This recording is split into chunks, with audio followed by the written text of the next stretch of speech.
So, this is about Mary, and if you've ever thought being lazy doesn't pay, well, buckle up because this story is wild.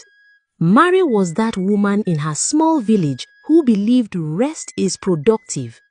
When everyone else was up at dawn, doing chores, sweating buckets, going to the farm, Mary would lie on a mat, eating mangoes like life was a vacation. Her husband Adam walked like a horse, always chopping wood, feeding goats, patching roofs, while Mary barely lifted a finger. The villagers whispered behind her back, "She's using that poor man. Why hasn't he sent her back to her parents yet?" Adam eventually snapped. One morning, he looked her dead in the eye and said, "Mary, you have to try. If not for me, then for us." And for the first time, Mary panicked. She didn't want to lose him. So guess what she did? The unthinkable. She woke up early. She tied her wrapper, grabbed the clay pot, and joined the other women heading to the stream. Her feet ached halfway. The sun wasn't even hot yet, and she was already mentally writing her acceptance speech for best wife in the village. When she got to the stream, jaws dropped. People literally whispered, "Is that Mary or her ghost?" But Mary ignored them and went to a quiet corner where the water was clear. She dipped the pot ready to fetch water, dashed home, and collapsed dramatically in front of Adam, so he'd never bother her again. But when she pulled the pot out, it wasn't water inside. It was money. Like actual coins and paper notes, shimmering like they'd just been printed.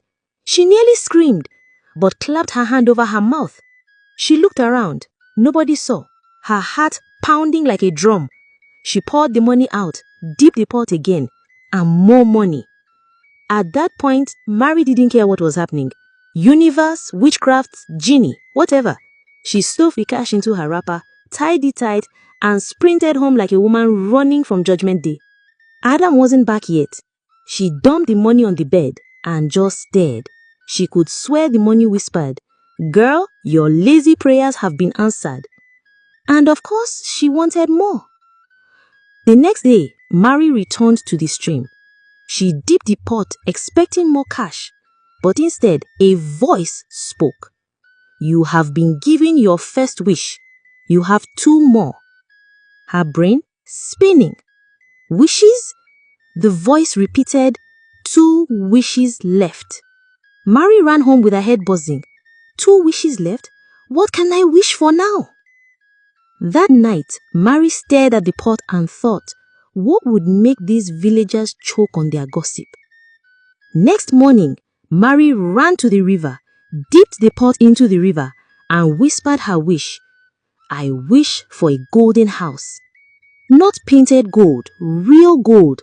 Something so shiny, even the king's palace would look like a chicken coop." When she got home, her jaw dropped. The mud hut, gone.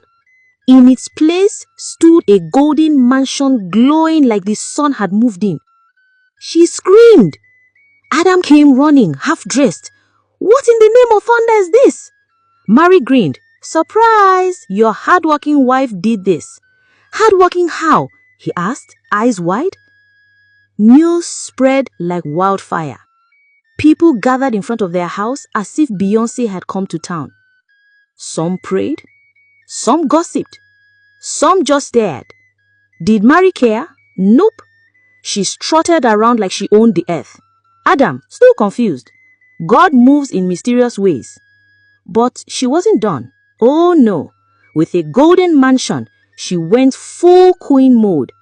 Throwing feasts, inviting friends, laughing till her sides hurt, eating like royalty, plates piled high with food, drinks flowing like a festival. After every meal, she'd roll into bed and snore like an overstuffed pig, without a care in the world. Adam, bless him, would clean up the mess, wash the dishes, wipe the floors, and even make sure she had a pillow under her head. But she could tell he was getting tired.